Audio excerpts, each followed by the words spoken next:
As I opened myself and called in any energy that wished to communicate, I immediately saw a feather. And you'll see in my background as well, there are feathers. But this was a third eye feather. And immediately the energy of Sitting Bull came through. And I feel very connected to his energy, always have. And today I see him standing in front of me, a severe look on his face, as I believe there often was, although I think he was also an individual who found joy and peace in his surroundings and did the best he could with what he had.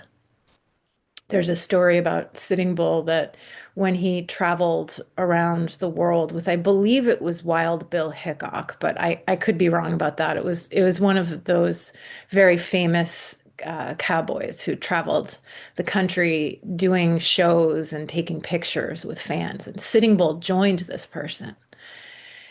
And while he was on the road and saw all of the homeless people and all of the people who were begging for money and who were starving, he was shocked and he gave away all of his money that he made on this countrywide tour where people would take pictures with him, and they played cowboys and Indians, and he played the role of the Indian, and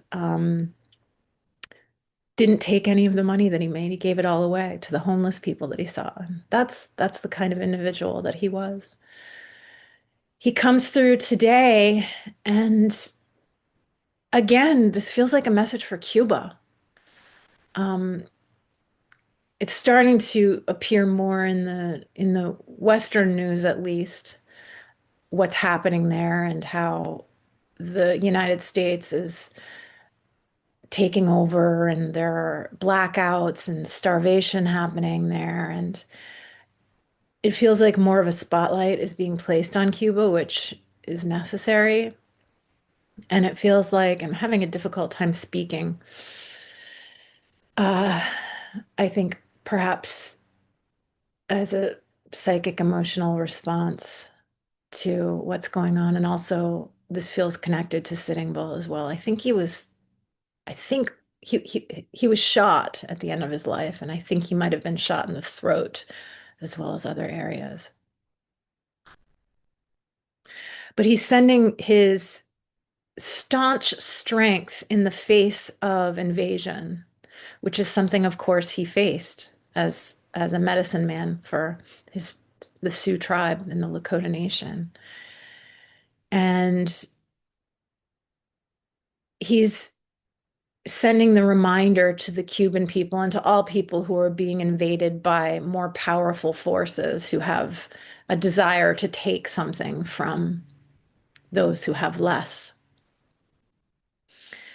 He's sending his support and strength and a reminder that that strength exists within them too. This is the second day in a row that we've received messages about the strength that is around us, about the comfort that is around us, even in challenging circumstances.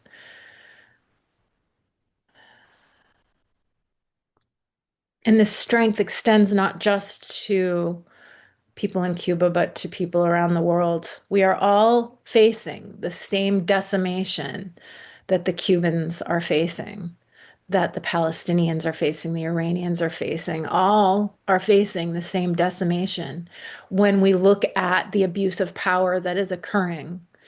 And Sitting Bull reminds us that this will not last, that we will arrive at a place where humanity finds peace and ascension, and that these mistaken steps made by the least of us, that being the people with power, are temporary. Yes, they've been happening for 2,500 plus years, but we're moving toward a place where these kinds of aggressions will no longer stand in the society that we're creating. And it's the people who take the steps to represent light who will help move our society beyond these horrible, violent acts of aggression that we continue to see, both in the microcosm and the macrocosm, both in the individual and in the country at large. And I don't just mean the United States, but the United States is the aggressor right now. So I do mean the United States, but there are other aggressors too. All the aggressors, the macrocosm.